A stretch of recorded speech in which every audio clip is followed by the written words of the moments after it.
Baik, saya di sini sudah bersama Pak Leo, selaku pengusaha muda yang dimana bisnisnya sudah sukses hingga saat ini. Halo Pak, selamat siang. Ya, selamat siang. Saya wawancara sedikit ya Pak untuk pertanyaan pertamanya. Ya. Bagaimana sih awal mula menjalankan usaha ini dan kapan usaha ini mulai dijalankan?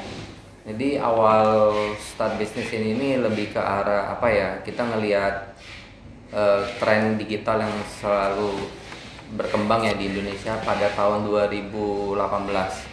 Nah, jadi kita start bisnis itu karena ngelihat di luar negeri itu tren bisnis digital ini, bisnis online itu sangat berkembang. Jadi kita masuk ke sana di tahun segitu. Oke, kenapa memilih untuk membuka bisnis usaha ini? Karena kalau melihat perkembangan di luar negeri itu online itu sangat berkembang ya. Jadi kenapa kita milih bisnis ini, pasti lihat di Indonesia itu pasti akan ikut perkembangan luar negeri juga. Jadi kalau kita sampai telat masuk tunggu dia udah berkembang banget, waktu ngerintis kita nggak masuk, itu akan telat banget sih. Jadi kita langsung milih bisnis ini gitu. Untuk bisnis ini dipasarkan di mana saja ya Pak? Online, jadi kita full online kebanyakan. Jadi online maupun grosir tersebut pun rata-rata adalah penjual online juga yang kita biasa jadi anakan perusahaan lah. Gitu. Kira-kira online itu di marketplace apa aja Pak? Di Tokopedia, Shopee maupun Lazada. Gitu. Untuk produknya sendiri, apakah Bapak import atau produk sendiri? Import dan lokal campur sih ya. Berapa modal yang dibutuhkan untuk memulai usaha ini Pak? Dulu kita start from small ya. Jadi modal kita awal 200 juta aja teman. Dan omsetnya kira-kira yang dihasilkan usaha ini per bulannya berapa Pak? Oh, kalau sekarang up and down 800 sampai 1 M gitu sih. Bagaimana sih Bapak memasarkan produk ini dari usaha yang dijalankan? Ya itu tadi dari full online sih, lebih ke full online. Promosi yang sudah dijalankan apa sudah berhasil?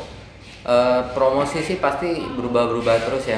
Jadi dulu mungkin di tahun 2018 sistem promosinya bagaimana, itu di 2019 sudah nggak jalan, di 2019 nggak jalan, di 2020 bisa berjalan gitu. Jadi ya kayak sekarang orang live, kita juga ikut belajar nge-live juga kayak gitu. Jadi kita harus ikut belajar gitu. Selama ini apa pernah mengalami penurunan? Pernah, pasti pernah lah. Namanya bisnis pasti pernah up and down. Bagaimana menangani masalah tersebut saat penurunan? Kalau sewaktu penurunan sih ya pasti balik lagi, beda jenis bisnis itu pasti beda titik penurunannya. Tapi kalau kita di online itu kan digital, jadi pasti waktu menurun tuh kita harus banyak belajar lagi kayak gitu. Misalnya kayak di marketplace itu algoritmanya yang berubah apa kayak gitu loh. Jadi misalnya ada titik cara baca algoritma customer terhadap produk yang kita jual tuh ada upgrade apa, kita harus tambahkan lagi kayak gitu. Untuk di perusahaan ini kira-kira ada berapa karyawan ya Pak? Kalau kita di sini ada 5 karyawan tetap, dan kalau untuk karyawan yang packing atau kuli-kuli lepasan gitu 10 lah. Hingga saat ini apakah usaha yang dijalankan terbilang sukses, lancar? Ya, amin, lancar-lancar ya, tapi ya namanya bisnis pasti ada up and down juga sih, tapi gitu sih dibalik kelancaran itu. Untuk pertanyaan terakhir nih ya Pak, kira-kira tips and triknya apa sih untuk orang yang di luar sana yang lagi nonton ingin memulai bisnis kayak Bapak? Tips and trick ya? Iya. Ya lebih jalanin apapun sesuai passion sih.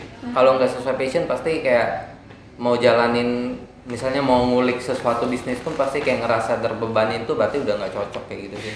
Jadi kalau sesuai passion pasti semua akan lebih baik. Terima kasih ya Pak untuk waktu luangnya. Sip.